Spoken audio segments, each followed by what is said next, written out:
Welcome to the Bro bonus show this month, February 2019, for Russo Kun TWC on Patreon. Vince, we thought we had a Bro show, but we ended up giving it to everybody because you loved it so much. So we're back now with the Bro bonus show. Why did we decide to give the other one away? Well, bro, I wanted my stance on AEW to be clear, bro, and I wanted to make it crystal clear, and I wanted to make people understand I do want them to be successful, and I wanted people to understand, from a productive standpoint, what some of my concerns were, from a shoot constructive criticism viewpoint. And I mean, I think we did that. Yeah, I think it was a good show, and I think you talking about your history with the Young Bucks was really interesting, and your thoughts on Kenny Omega as well. And I think as views do, they will evolve over time as the story comes out. So one thing they do is they keep us guessing and keep us talking about what they're going to do next, right? And I got to tell you something, Matt. Like I am leaning more and more and more to that side of the fence because I'm just sick of the WWE not doing anything.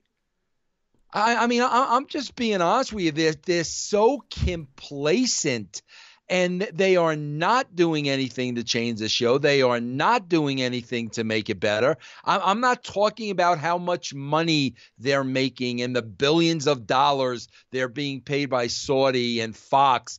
I'm talking about the television product. That's all that I'm talking about. And they are, in my opinion, they're not doing anything to make that a more pleasurable viewing experience for watchers of the show.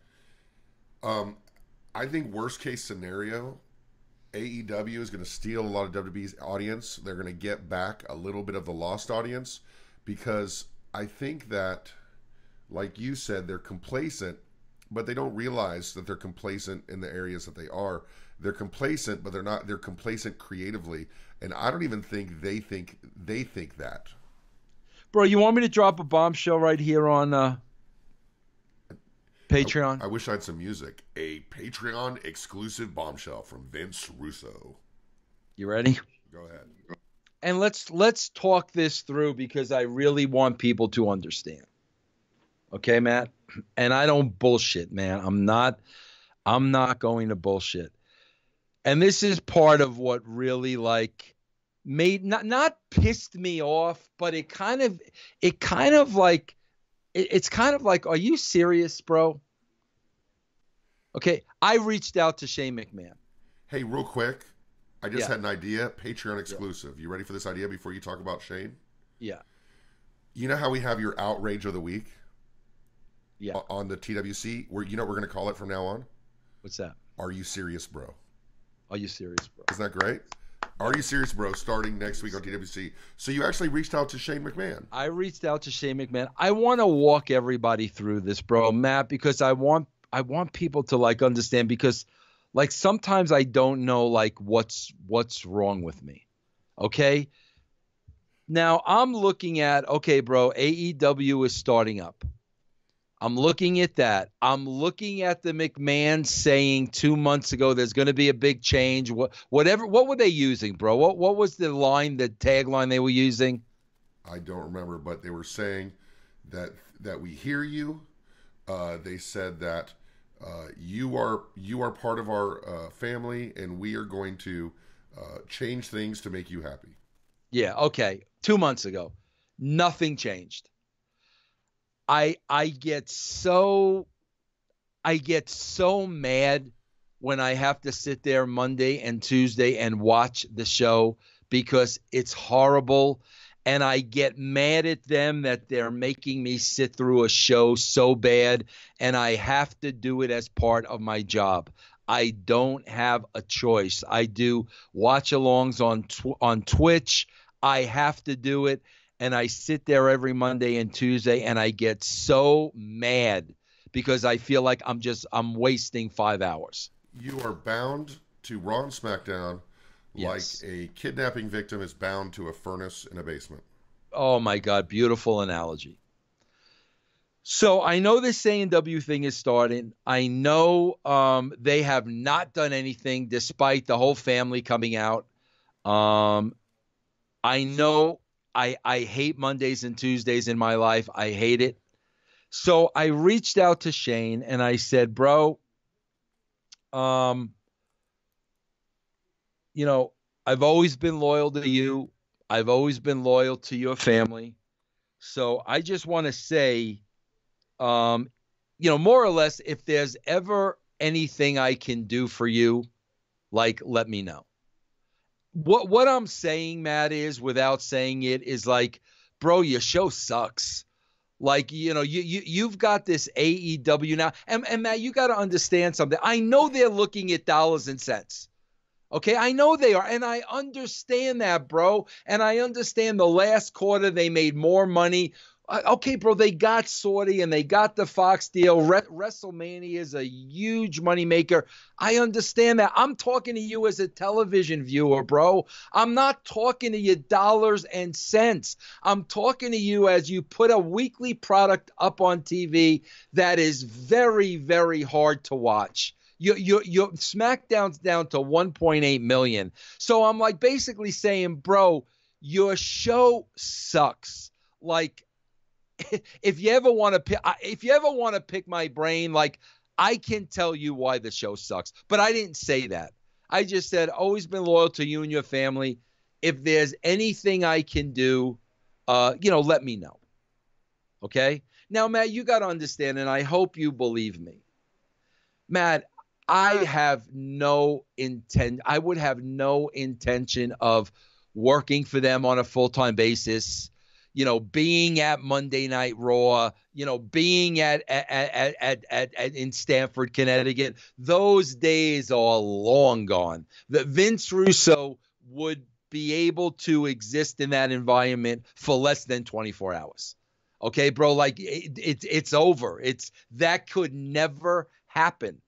Plus the fact, I mean, honestly, bro, between, our Patreon, between Twitch, between Russo's brand, thank God, I'm making a decent living that I don't need that. And you don't have a lot of time. I mean, your albums, your dog, moving, all that stuff. Yeah, I mean, like, that's not even on my radar. Here's what's on my radar.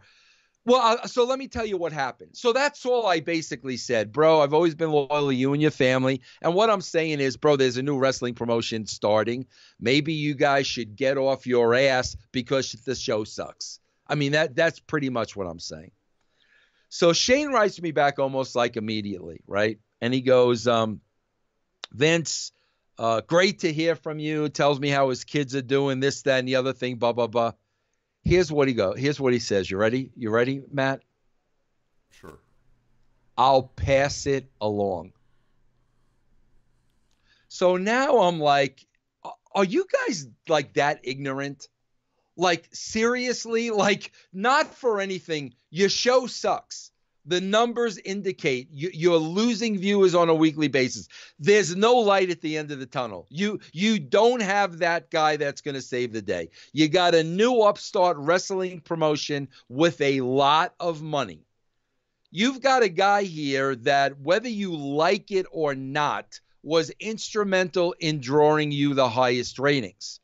And I said to Shane in the email, I think the previous one, I said, Shane, not being so close to it, I have a much different perspective, sitting on the outside that might be able to help you. So he writes to me, I'll pass it along. So now I got to be honest with you, like, that got me a little hot because I'm just like, are you that stupid? Like, are you really going to keep making me watch 5 hours of shit every week? So I wrote to him and I said, you know what, Shane? I said, let's be honest here.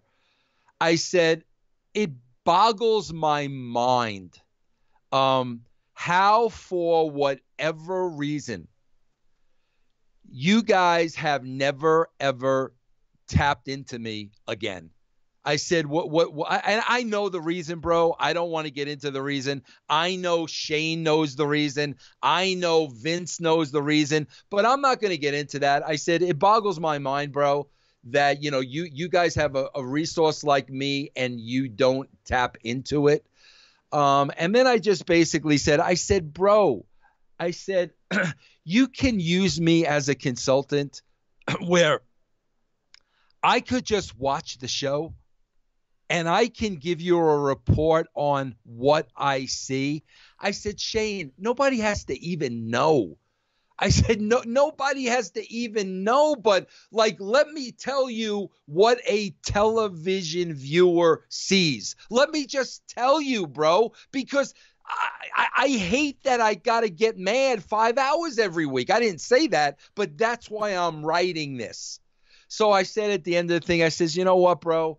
I said at the end of the day, I know that at least I tried. So, bro, like with me from where I sit, bro, if an AEW comes along with these younger people that are more hungry, that are willing to spend money, bro, all the power to them. Because the WWE, bro, they ain't going to change a damn thing. And they don't want to hear from anybody that doesn't sit there and tell them how great they are and put them over and kiss Hunter's ass and kiss.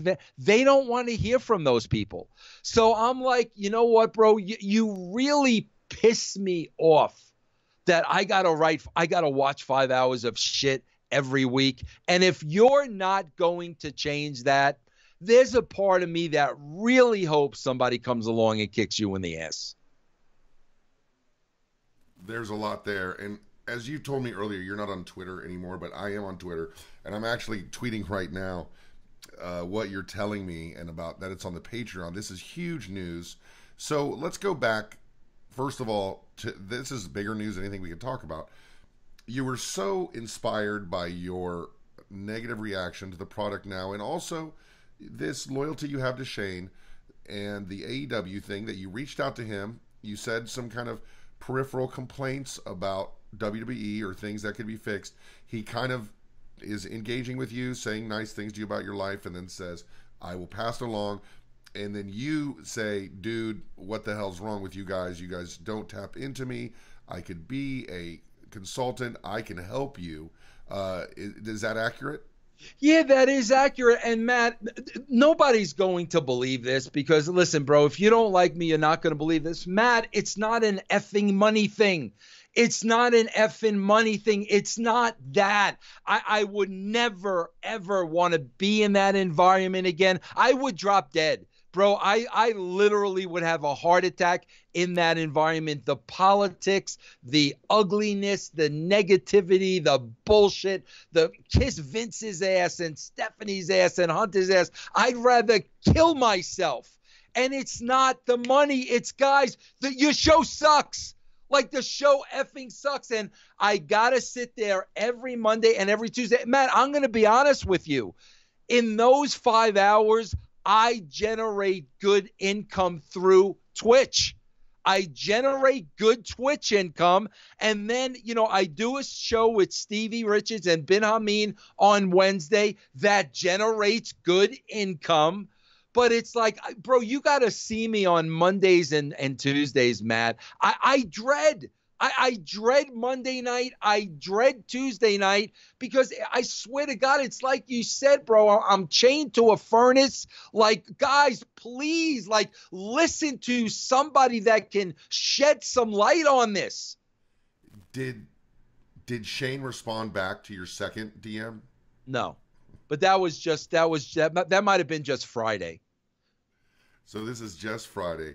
Can you see where people would think that this is kind of inconsistent with how you talk about WWE sometimes, in that you don't want to be involved in wrestling, you don't like to be involved in wrestling, you don't want to be involved in wrestling. Right. But you're so... I know that you can rationalize it by saying you have to watch it anyway, so you want to watch something good. But I think there's a part of you, and don't take this the wrong way, I think there's part of you that still desires that creative outlet that you had in professional wrestling, and WWE would be the greatest opportunity for you to kind of express that. Not at all, Matt. Not at all. And I'll tell you why. Real simple. I wouldn't be able to express it. I would not. This is not Vince Russo and Ed Ferrara. I would not be able to express it. And Matt, you got to understand, with the podcasting, I have that creative outlet. I've got that creative outlet that I can control, and I could say whatever I want, and I would be able to use that in a positive way if I was commenting on something that was good. That's the thing. I hate going on there every week and burying it. I hate it. It's not fun for me. There's nothing to think about. If it were good, and I could approach it from a whole different perspective, it would let me let loose of this creative energy that you're talking about. So then why get angry at the second DM by Shane? Why does that make you mad? Why do you think that's so dismissive and so disrespectful? No, it's not that. It's not, Matt. It's not. I don't give a bro. I could care less if Vince McMahon respects me or not, because I don't respect him. I don't respect Vince McMahon. So if he doesn't respect me, I'm okay with that. It's the frustration of like literally, like, are you guys that arrogant? Like, it's like, what has to happen, bro? Do you guys have to go below 1 million viewers to like wake up? It's not a man. If I felt disrespected, I would tell you that. That's not my feeling. My feeling is like, are you guys so arrogant that you're that clueless? I'm like, bro, I'm the same way with a baseball team. Like, I'm a Giants fan. They've sucked the last 3 years. So far this offseason, they've made no moves. So, like, I'm at the exact same spot. I'm like, do you guys really believe you're going to put the same team out on the field and all of a sudden they're going to be world beaters? It's the same analogy, Matt, the same thing. So why get hot and say that they've never utilized you as a consultant or that kind of thing if you don't care? Does that make sense? Because I do care, because I'm a wrestling fan. So I do care. I mean, I do care, bro. I don't want to sit there in agony on Mondays and Tuesdays. I am a wrestling fan. If I got to sit there for 5 hours, I want to enjoy what I'm watching. So I think when it comes to that, I really do care, bro. I am a wrestling fan. That's been a big part of me my whole life. And I mean, bro, when I talk to so many people in the industry, I'm not the only one. They don't watch this show anymore, bro.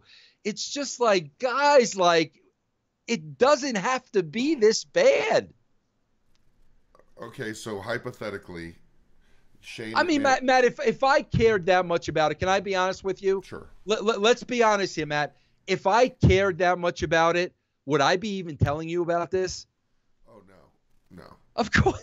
I would not even mention, oh, God, I contacted Shane and I said this and Shane said this. I would not even mention it. But what I'm saying is I don't give a shit, because you guys are either that clueless or that arrogant. Like one of, or maybe both. I don't know what it is, but holy shit. Like, seriously? Like, I like Shane, like, you think that shit with you and the Miz is good? Like, seriously, bro? Hypothetically, Shane McMahon writes you back, instead of saying I'll pass it along. Hypothetically, you get a DM from Vince McMahon after sending Shane that DM, and he goes, it wasn't a DM too, Matt. I want to clarify. It was an email. Emails. Email. Okay. So you get an email from Vince McMahon, and he says something like, Vince, good to hear from you. I hear you have some thoughts. What are your thoughts of how we can improve it to make it a more enjoyable watching experience for you? And if you had to confine that to an email that wasn't too long and you didn't want to come off like you were ranting and you just wanted to kind of give some real quick bullet points to improve it, what would those be? I'd give them one simple bullet point, Matt. One simple bullet point. I was called into play in like 95, 96, 96. I was called into play because they wound up in a spot creatively exactly where they are now. And all I said something real simple. We need to bring the product up to speed. You need to mirror with this product what is happening in 1996, not 1976. I would say the same thing today. You need to mirror 2019 and not 1989. I would say the same exact thing. Stevie Richards hit the nail on the head the other day on my Raw SmackDown review, and he said, bro, anytime anybody on the show speaks, in other words, the announcers, when Ruby Riott is cutting a promo in the back, he goes, bro, every time somebody talks, they sound like old people. They don't talk like young people. What does that tell you, bro? That tells you a 72-year-old man is producing all that shit. And they all sound old, like a 72-year-old man, bro. That happens when you don't let them, inject their personalities into it. Ruby Riott's 22, bro. Shane's 72. And I mean, that's the nail on the head. It's old. It's old. It's old. It's old. It's old. Matt, I might not know what I'm talking about. How many times have you heard me talk about Greta Van Fleet? You've talked about Greta Van Fleet. Rock album of the year last night at the Grammys. Okay, bro? I know what I'm freaking talking about. I've told everybody about this group of 20-year-old kids. Rock album of the year. Old. It's old. It's old. It's old. It's old, bro. When you started working for WBE, 1996, 97, you kind of had your finger on the pulse of things, and even though today you know who Greta Van Fleet was and you're as current with music and other things as you can, wouldn't it be a better idea for them to find the next Vince Russo than to have someone your age consulting with them? Absolutely, yes. 1,000,000%. 1,000,000%. What do you think I was doing towards the tail end of my career? Towards the tail end of my career, Matt Conway was the next Vince Russo. Absolutely, without a doubt, bro. Absolutely. But the way they bring in a Double J, the way they bring in they put Road Dogg back on TV, the way they bring these guys, Mark Henry is being rehired because from what I hear in that locker room, nobody has any respect. Bro, bring in a writer that was successful.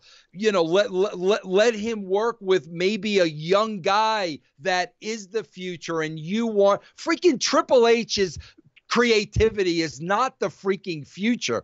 So yes, Matt, I agree with you 1,000,000%. That's why I wouldn't want to write the show. I would not want to write that. I could sit back and tell you, bro, why is Becky Lynch sucker punching Charlotte and then walking away? Becky Lynch should have sucker punched her, picked her up, let her have her receipt, then kick her ass. Stuff like that. I would not even want to dream about sitting down and writing a full show. So when you send this hypothetical email to Vince McMahon, you would say, remind him of your relevance you had in the 90s. Say it as nice as possible that maybe the 72-year-old isn't as relevant and that it comes off as old, it doesn't come off as hip, and they need to work towards making things a little bit more topical and a little bit more credible. Realistic. From a Realistic. Realism, right. Realistic. From a 2019 standpoint, though. Yes, absolutely. Yes. Yeah. I mean, bro, like one of the things, Matt, I'll be honest with you, like AEW, I'm sitting here and like, I know in the back of my mind, like, bro, you guys got to be different. Like you really have to be different. Like hiring all these indie darlings. Okay, bro, that's going to get you your crowd. No doubt about it. You'll sell out Double Down. No doubt about it. But if you guys want to go the next step, bro, you guys got to be different. And Matt, when I see something like Kenny Omega cutting a promo and here comes Jericho, that to me reeks. That's wrestling, bro. Like there's no change there. That is freaking wrestling. Now, if that's me, bro, if that's me, I've got Jericho going full speed, hitting that podium, spearing Kenny Omega, and the shit is on. But when I watch that, bro, I'm sitting here, and again, I want you guys to succeed. But I've seen that scene 100 times. I've seen them pull the wrestling back. I'll get you at the pay-per-view. I'll get you this. I'll get you that. You guys got to tweak this shit and make it new again. That stuff's not new. Maybe, maybe the subtlety of what they did, as opposed to having him spear him, maybe that's a little bit more in tune with, what might be attractive to people today than you might think. Is that possible that maybe as time has gone by, Vince McMahon, maybe time's gone by you a little bit as well, or not? No, I'd say not, Matt. You know why? I'll tell you why. Matt, I'm not a fan of UFC. I don't like UFC. I've said on here many times, bro, I don't like watching anything where people can get seriously hurt. Call me a pansy, call me a pussy. That's me, bro. I don't like watching that, bro. I couldn't watch freaking Evel Knievel jumps when I was a kid. I don't like to watch people get hurt. But with that being said, I always think about what would happen if this in the UFC world, because it's real, how would this thing play out? That's what I'm always thinking of. So it's what the main thing with me, Matt, is reality, and that's got nothing to do with age. If this were really happening, bro, nobody was scripting this. They weren't going over this in the back. If this were really, really happening, how would it go down? I don't think, bro. I think I could be 28. 38, 58. I don't think my view on that would ever change. But talking of the Jericho Omega press conference, media scrum, ticket sale event, whatever you want to call it, that pull apart they had where he kind of put his hand in his face and they started going at it, that was much more like a UFC press conference than it would have been if he speared him, though. Don't you think it Matt, was... Go ahead. You know what, Matt? You know I use this word a lot. Nuances. It's what Jericho's saying when they're pulling him away. A UFC fighter ain't going to say, I'll see you at UFC 41 and blah, blah, blah. They're not going to say that, bro. No real person in the heat of that moment is going to say that. The nuances mean freaking everything, bro. And I think people have lost sight of that. Yeah, I guess if I was going to nitpick on that, you don't need to say that because the subtext is there, right? The subtext, of course, they're going to see each other. Yes. So and that goes back to the WrestleMania 1 promo. That's what it goes back to. You're getting over the event, the town, the building, the date. You're getting all that shit over. That's what all that stuff goes back to. Well, we've covered your DMs with Shane McMahon. We have covered a little bit of AEW, as I think is standard on our shows now. And you wanted to talk a little bit about Velveteen Dream. Now, Velveteen Dream is someone who, kind of is very free on Twitter and free with social media. And recently there was a poll by WWE to say, what wrestler would you like to see back in the ring? Goldberg, Razor Ramon, Ric Flair, Booker T, Bret Hart, Hacksaw Jim Duggan, Stone Cold Steve Austin, or Mark Henry.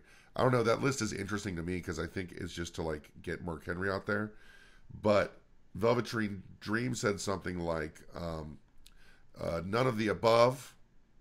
Let me read what he said. They're past their prime. No, they had their time. It's past their time.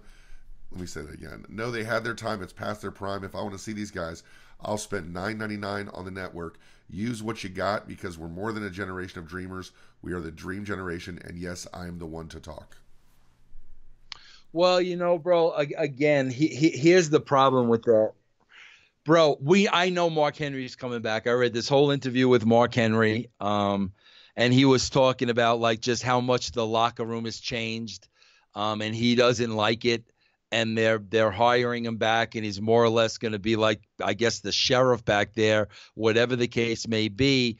Bro, the fact of the matter is they could be using this for an angle, and it's exactly what you said. Mark Henry is in there, okay, bro, and they could be using this as an angle, and maybe Mark Henry reads this tweet and takes offense, and Velveteen Dream has an angle with Mark Henry, and that's cool, bro. That's creative. That's cool. But in doing it the way that you did, you're burying everybody else like that was in that ad. Like I could see Austin reading that and getting upset, and not upset, but I could see Austin reading that and saying, go F yourself. So like that's my thing. Like if that was an angle, I get it, bro. There was a way to do it, but like, why are you dragging those other people into it? And why would you? Yeah, it looks to me like it could be an angle for Mark Henry and possibly Booker T, because those are the two most able to get in the ring out of, and probably not Goldberg, getting back in the ring after extended time off. But you're saying that even in the context of an angle, to call guys old, past their prime, that's a little bit beyond the pale to do in a public forum outside of the WWE. That I mean, again, you said earlier about respect. I mean, that to me is like just very disrespectful. Who are the other people, bro? It was Austin, it was Booker, it was Mark Henry, it was Goldberg, and who else, Matt? Well, you've got Ric Flair, who is Ric Flair, another one to wrestle another again. One. Yes, you've got Razor Ramon, who has a pacemaker. Yes. You have Bret Hart, who's had a concussion. Yes. You had that's what I'm talking Hacksaw, about. who is definitely, of course, while in WCW, he had a kidney replacement, or I forget, kidney transplant. And then Steve Austin, who the chance of him coming back to WWE is 0. It's interesting the 8 they picked, and Goldberg. It's interesting the 8 they picked. It seems weird that they would pick those others who have no chance of getting in the ring. Yeah, if it were a shoot, if it were a shoot, it's one thing. If it was a work, bro, they handpicked every one of those guys for a reason, bro. If it's an angle with Mark Henry, then why not comment on what he just said in that interview? He just laid out an interview where he was kind of like, somebody needs to put these kids like in line. Well, that's the perfect scenario. And so outside of that, the only exception could be like Booker T. Are you aware? How aware of you of Velveteen Dream are you? How aware of Velveteen Dream? I've seen him on NXT maybe 3 times. So he was on Tough Enough as Patrick Clark, his real name. And he was a standout as a guy, whether it be promos, whether it be in ring, whether it be his youth. He's very young, he's like 23 or something like that. And the fact they gave him this gimmick of the Prince kind of gimmick is interesting. The fact that this guy seems he could do a lot more. What do you think of the character? What do you think of his potential? You've seen him wrestle. Obviously, the guy is a super athlete. Shawn Michaels said recently during Halftime Heat, when Shawn Michaels was the color commentator, saying that putting Velveteen Dream in the same category with him might be doing a disservice to Velveteen Dream with how good he could end up being. What do you think of Velveteen Dream? No, well, with Sean saying that, I mean, that speaks freaking volumes. And Sean saying that is like enough for me. The problem is, bro, and we saw this with Bray Wyatt. The problem is when you have somebody with that level of creativity and you put them in the old system, bro, the 72-year-old man system, God, bro, they're going to lose a lot of that along the way. I think the perfect example is Bray Wyatt and what he brought to the table when he first went to that company. And from the first day he set foot in the door, he went backwards. So there's no doubt in my mind for Shawn Michaels to say that. Shawn Michaels sees that and believes that. But, bro, you put him in that WWE system, like I said, bro, where nobody's young, nobody's cool, nobody's hip. What are they going to turn that into? Some other stories of the week, I guess, of the last couple of weeks. Thoughts? You're not a big belt guy. What do you think of Daniel Bryan's new WWE Eco belt? I think that's great. I mean, I think everything Daniel Bryan is doing is great. He is like, I swear to God, bro, you look at both of those shows, he is like the only guy that's being allowed to do what he wants to do. I mean, and it's leaps and bounds over everybody else, bro. So I like it. I like everything that he's doing. I really do. Recently, another story that came out is recently, NXT had a taping where they had a North American title match with Velveteen Dream and Johnny Gargano, and Velveteen Dream pinned Gargano for the win, and then Gargano came out and pinned Velveteen Dream, and it looks like they filmed two different finishes for the spoilers. I don't think that's something that's been done before. Wow. It's a lot like what movies do, when or the end of The Sopranos, where they film three different endings so that people aren't hip to it. That's the first you've heard of that, right? That's the first I've heard of that. Yeah, that's the first I heard of that story. That's the first I've heard of that ever being done. So what do you think of the idea, and also what do you think of the role of spoilers in the very current, by the second, real-time fanship of professional wrestling? See, again, bro, it's like everything they're doing is leaning towards fans they already have, man.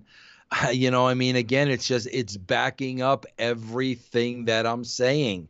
They're catering to a fan base that is already there and that isn't going anywhere, bro, rather than, again, go after the masses. I swear to God, man, Ed Ferrara told me 10 years ago. I was having this conversation with Ed 10 years ago, and it was this conversation. And Ed turned around and goes to me, Vince, they don't know how. They don't know how to bring the masses back to wrestling. They don't know how to do it. And when Ed said that, I was like, come on, Ed, it's freaking Vince McMahon. He goes, bro, they don't know how to do it. And now, not only don't they know how to do it, it looks like they've totally given up on trying to do it. And what do you think of that creative idea to do the two finishes? Oh, yeah. I mean, if that's what you're doing it for, it works, bro. I mean, because, again, a dirt sheet guy is not going to be able to know what the real finish is unless one of the guys in the matches tell him. And then what? Yeah, it's kind of clever when you think about the fact they did it with a live crowd. There was no bell ringing or anything. But if they want to, they could edit that in. They can do the finish however they want. They can take that creative impetus to do that. If that was something, do you think that would have affected ratings, not having the finishes kind of out there? Maybe not when you were with WWE, but maybe when you were with TNA or other times you filmed ahead? My experiences, and again, Matt, we're going back. So I'm not talking about today, but I'm going back, 7 years ago. That was the last time I worked in TNA. Whether it was a tape show or a live show, it really had no bearing on the rating. It really had no bearing whatsoever. The most interesting story of the week, I think, besides, of course, Vince reaching out to Shane McMahon, is Nia Jax and Dean Ambrose were advertised for an intergender special attraction match in Jonesboro, Arkansas. I don't know, February 22nd. But WWE confirmed to Meltzer that the match isn't happening. Post Wrestling reported that someone in WWE reached out to them saying that the ad was outdated and the house show wouldn't be happening. Brian Alvarez actually reported that he had heard that a sponsor reached out and had relayed some concerns about it, and that that it's not happening at all. What do you think of intergender wrestling and WWE almost tipping their toe in the water to the fact that they promoted a match between Ambrose and Nia Jax, but they decided they got cold feet and they decided not to do it? I don't have a problem with it, bro, if it's believable. I mean, like literally, if it's believable, I don't have a problem with it. And again, it depends how it's set up.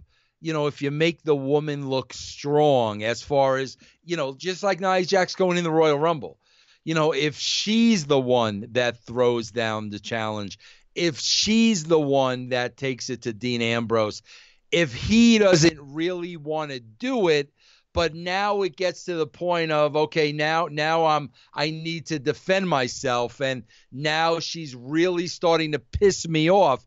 There's a way to do it where it could be believable.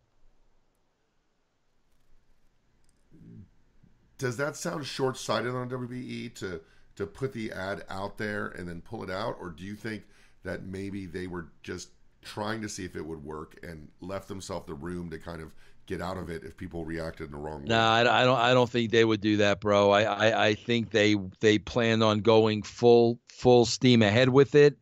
You know, again, very much like Goldust, you know, very much like Beaver Cleaver. We're going to go full steam ahead with this and then get some pushback and pullback. What about Dean Ambrose? It's been reported, WWE confirmed it January 29th that Ambrose won't be renewing his contract when it expires in April. It was a story broken by The Torch. And then WWE got ahead of it in a kind of a weird way, in such a way where I think people might even suspect it's an angle or a work, even though I don't think it is. First of all, what do you think about WWE getting ahead of that story and actually saying that this guy is this big star for them is not going to re-sign after WrestleMania? Well, you know, again, bro, if you ask me, they're doing that because of AEW. I mean, that's why they're doing it, because they've got 2 months to bring his value down. And they're letting you know that. And if there was not that AEW announcement, I don't think they would have went about it that way, bro. Bro, I'm telling you, man, with the WWE, there are so many instances where the tail is wagging the dog. I never thought I'd see that. Never in a million years did I think I'd see that. The tail is wagging the dog. It's a great movie. You ever seen that, Wag the Dog? I did, with Dustin Hoffman, right? Yeah, I did. Yeah. Politics. So you're friends with Glenn Gilberti, Disco Inferno. He had an issue politically with WCW that kind of led to him losing a match to Jacqueline. You were very involved in Jeff Jarrett, longtime relationship with Jeff Jarrett, having to, make sure he gets his money if he's going to do the big deal of losing to China in the ring, someone of his stature doing that.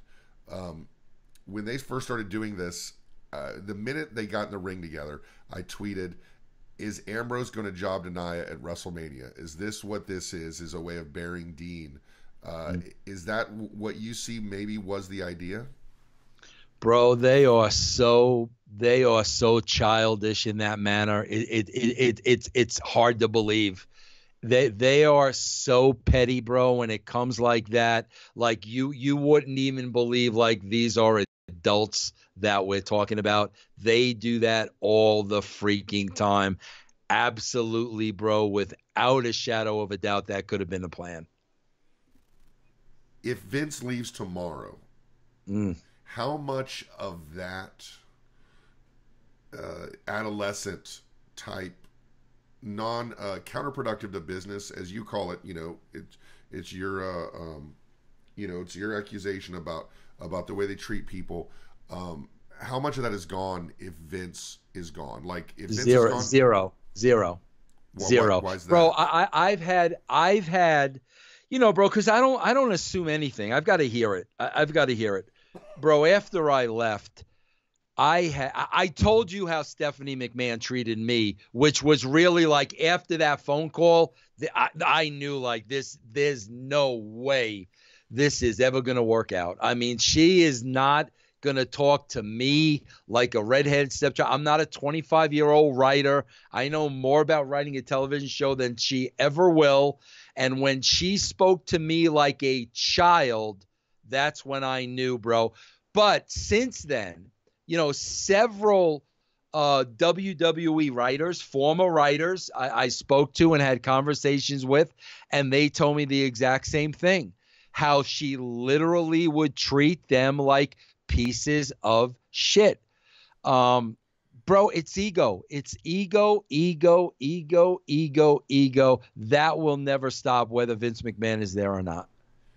Do you think Stephanie's... That's why I say, Matt, that's why I say all the time, when you have wrestlers in positions like that, there's going to be that stench, bro. They're wrestlers, man, and there's baggage, and there's history, and there's ego. You're always going to have that, man. I want to loop back around to Ambrose, but before we do, let's talk about Stephanie just a second. So, if you have a company where there's a guy who's the president, and the kid comes in, he's got to flex a little bit. He's got to show that he's not dumb. He's got to show that he's not going to take any shit. There's been a lot said about Stephanie, you know, by you, not wanting to be talked to the way she talked to you. Of course, Bruce Pritchard has talked about how, you know, relationships and strain and stress and conflict with Stephanie was a factor in him leaving. How much of it has to do with Stephanie being a woman? A lot. Because I think of Dixie Carter. Bro, wrestling's a man's world. It's I don't care what they tell you, bro. It's a man's world. I don't care how many times Stephanie showcases the women on Raw and SmackDown. I don't care. What are the guys saying behind the scenes? What are the guys really thinking? What are the guys buzzing, you know, Vince McMahon? What does Triple H really think? Forget the fact that you're married to Stephanie. What do you really think? What's Shawn Michaels telling his buddy Triple H? It has a lot to do with it, because women in the business, because it is a man's world, are always going to feel inferior. But isn't it, you know, the world is wrong then, right? The world is wrong, because if Stephanie's looked at differently because she's a woman, because wrestling's a man's world, the world needs to change. Yeah, I agree with that.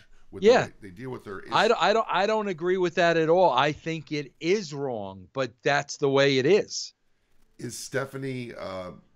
Do you think Stephanie's judged fairly by people like yourself and Pritchard, and judged differently just on the basis of the fact she's a woman, and you guys could do a better job of judging her as if she was a male heir, not just a female heir? No, Matt, because she's making that choice. You got two choices, Stephanie. Either take that and be a bitch, or either take that and kill them with kindness.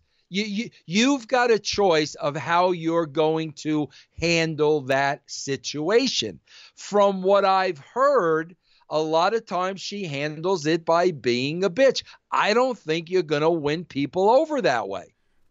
But isn't being a bitch an unfair kind of, I don't want to say sexist, but it's not something a man would ever be called. And the fact that we're saying that about her says more about us than it says about her, that maybe she's doing the exact same thing that any other executive would do in the same position, but because she's a woman, she's judged differently? I don't think so, because a man would be called an egomaniac. Okay, Triple H acts the same way at times. So he's an egomaniac. Bitch is a little bit more dismissive than egomaniac, right?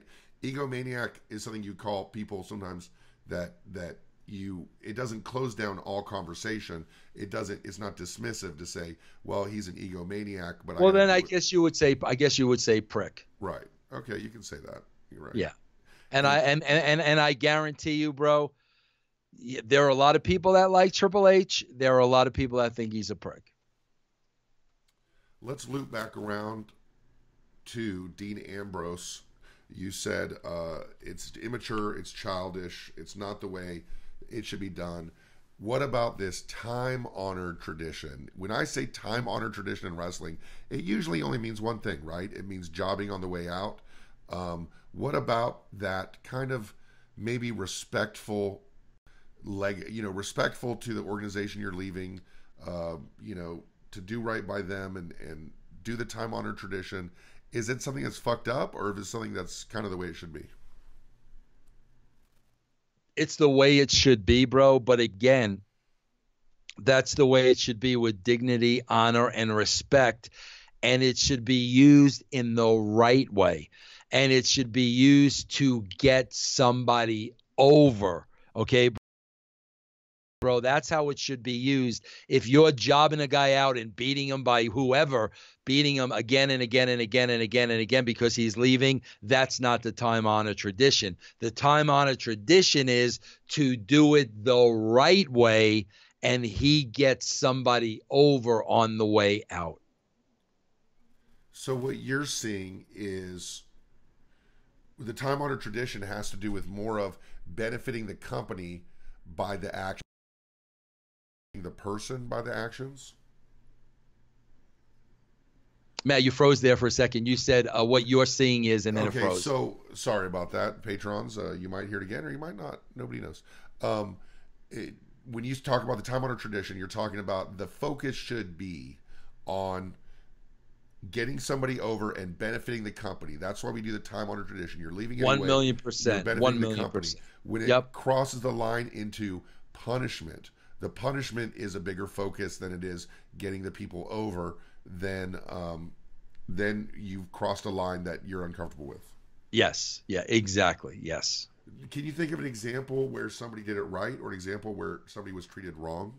Oh God, there were a lot of examples where people did it right. I'm just trying to think of one that comes to mind now. But oh man, it used to happen all the time. When I knew somebody was leaving, they would go out the right way. A lot. I mean, a lot. Well, the traditional way was a loser leave town match, Yeah. Here's one. Bobby Heenan. When Bobby Heenan left Raw, and Gorilla kicked him out. And they did. Have you ever seen it? I don't remember. I vaguely remember it. Oh, they did. It was awesome because it looked like a total work, because Gorilla kicked. Gorilla had it with Heenan. He kicks him out at the beginning of the Raw. And the entire Raw is Heenan trying to sneak back in. Like, he dresses up like a woman. I think I saw that. Yes. But, and it was a way that kind of benefited the company in the sense that, it said, it said, we're not going to put up with Heenan's shit anymore, blah, blah, blah. And it was funny, and it didn't make Heenan look really bad. There was another one where, Mick Foley had that weird conversation in the airplane with Vince McMahon when he left before he went to TNA. But I guess the traditional way is the loser leave town match, right? Yeah, but hopefully, man, Ambrose, lost to EC3 last week. Now, if you keep that going, great. That's what I'm talking about, bro. Keep that going. And at the end of that program, EC3 is over. But let's see where the WWE goes from here. Is it going to be somebody else next week and then somebody else? I'm giving them the benefit of the doubt. Let's see where they go with it. I guess that's the question, right? If EC3 comes out this week and Ambrose hits over the head with a baseball bat and leaves him laying and says, "You disrespected me, how dare you," and it leads to a chance for EC3 to really establish himself, then that would be more of the time-honored tradition. Absolutely. As opposed to if Ambrose gets rolled up by Lio Rush tonight. Absolutely. And that's why, like I said, man, I'm giving them the benefit of the doubt. Hopefully they carry it on with EC3. I think they will. I think they're silly if they don't. So, we'll see what happens. Going through the stories of the day. Um, Elimination Chamber matches coming up. What do you think of the Elimination Chamber as a concept and as a title defense against 5 other people? Well, I love gimmicks, bro. The Elimination Chamber came after I left. Bro, I didn't see my first Elimination Chamber match till like a year ago. I had never even seen a match. But I like anything with a gimmick, bro. I mean, so I like that concept. Salvatore Bellomo just died. I saw that. Yeah, he was someone I remember. The mule kick and the very young too. I think 67.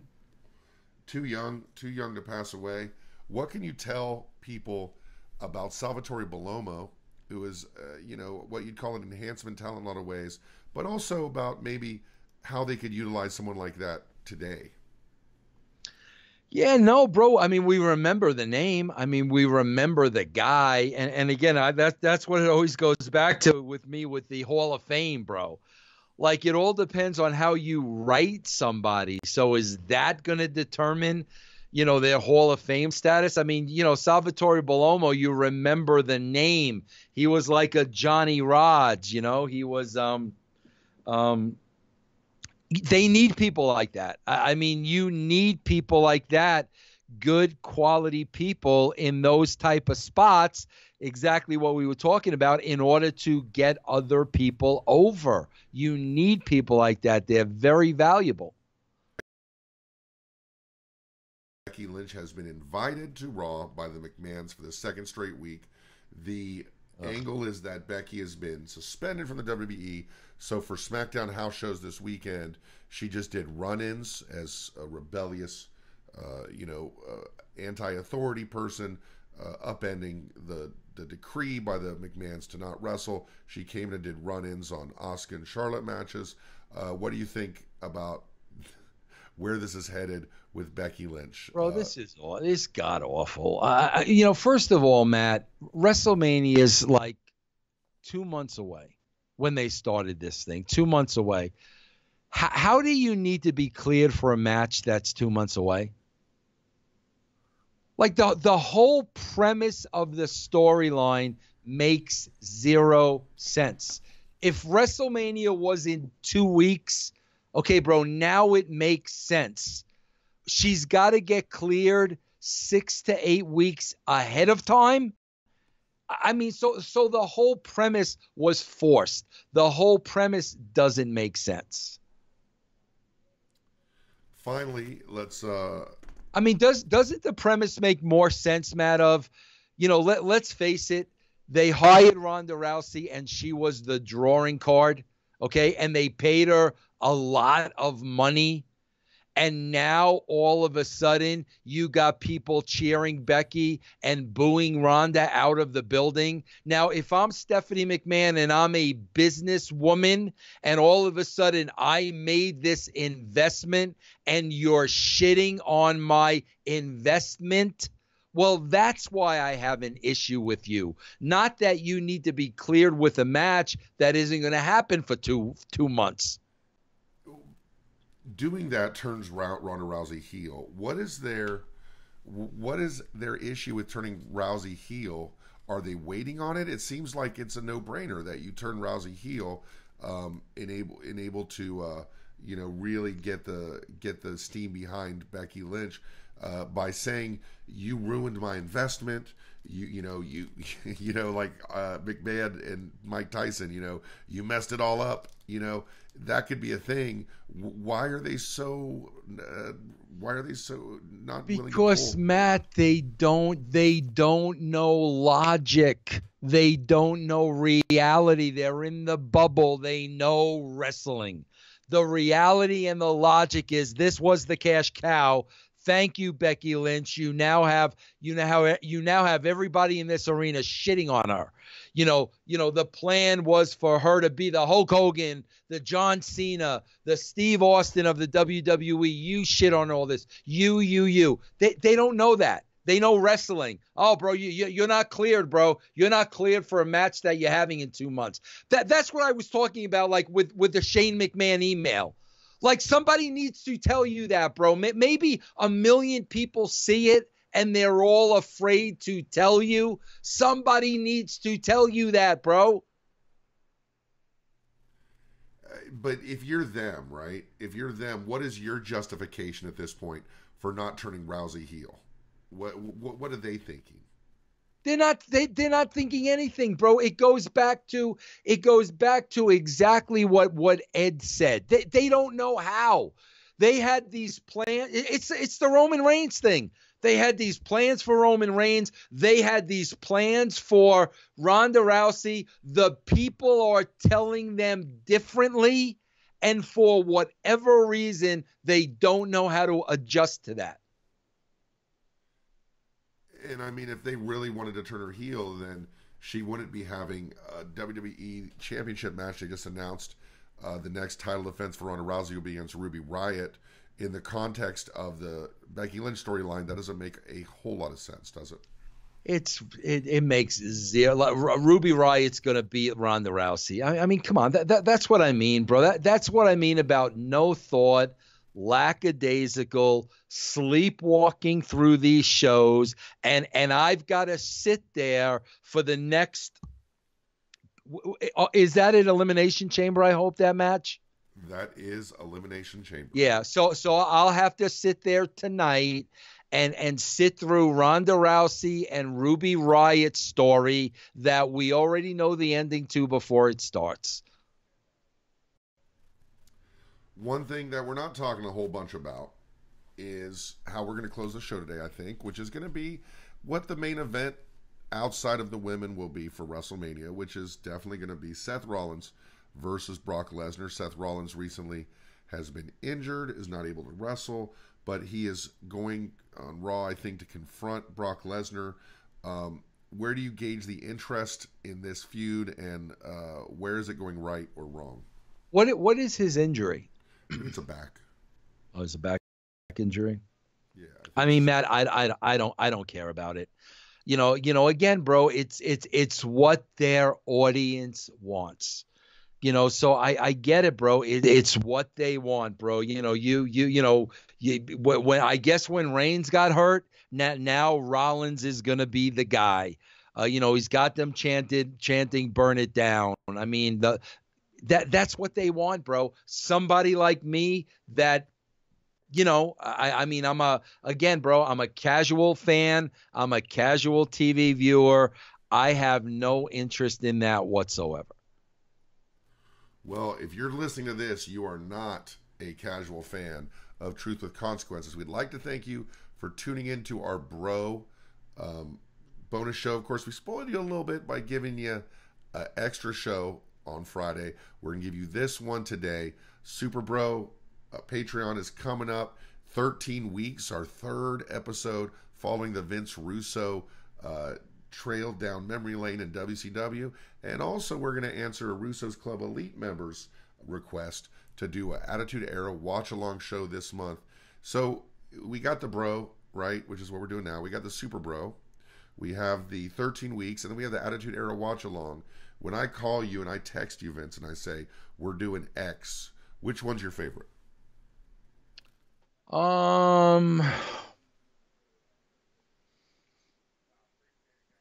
I guess, bro, the watch along is my favorite because I've not seen the stuff. I never went back and watched my stuff, so that part of it is my favorite. But again, it's like the whole attention deficit, having to sit there and watch it for a couple of hours. That part I don't like that much. But it seems like every time we do it, I'm happy that we did it. Yeah, the especially the Attitude Era ones, you like really have a blast. It's so funny to see you just so engaged and having a really good time watching it. I think you can't really watch the WCW stuff in the same light because you have such bad memories of it. Is that accurate? It's accurate, bro, but I still like seeing all those guys who were on the show getting an opportunity. Indeed. And we'll see the Russo strategy come to take shape before it's completely sabotaged do on 13 weeks. Vince, this was a good bonus show. You broke a story, you broke some news. We talked about current product, and we'll see. Give us some feedback on Patreon. Let us know if you like talking about the current product, because we're glad to make our patrons happy. Vince, thanks for doing this, and I'll talk to you soon. Thank you, Matt, and thank you for all you patrons and all your support, bro. We really, really appreciate it. All right.